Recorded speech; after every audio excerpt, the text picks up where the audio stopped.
আজকে আমার একটুও মন ভালো ছিল না, তাই আজকে বেরিয়ে পড়লাম। আজকে আমি অনেক দূর দূর ঘুরে বেড়াবো, শুধু হচ্ছে রিক্সা রিজার্ভ করে।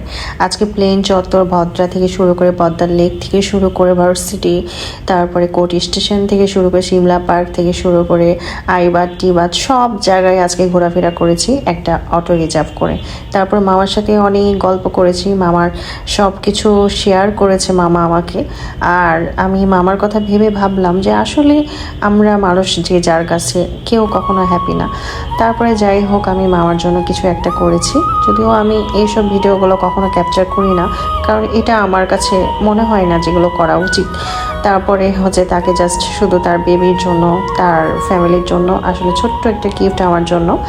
আর আমরা আসলে চাই যে কিছু একটা করতে, আমার যদিও সেই সামর্থ্য নাই বলে আমি আসলে তেমন কোনো কিছু করতে পারি না, বাট মনের মধ্যে একটা হাহাকার সবসময় মনে হয় যে কিছু একটা যদি কারোর জন্য করতে পারতাম। যাই হোক, তারপরে সিএমবি মোড়ে যেয়ে মিষ্টি, গরম মিষ্টি আর লুচি যেটা বলে এটা খেয়েছি, আর মামাকেও সাথে নিয়েছি। যদিও আমি সামনে থেকে ভিডিও ক্যাপচার করিনি, আসলে উনি কী ভাববে না ভাববে, আর এটা উচিতও না আসলে। তো তার দ্বিধাদ্বন্দ্ব দুইটাই কাজ করছিল। তারপরে আমি দোকানের ভিডিওগুলো নিলাম। আর আসলে আমি এটা ভাবলাম যে আমরা যতই কষ্ট অনুভব করি না কেন, আসলে সবাই সবার দিক থেকে আনহ্যাপি আছে।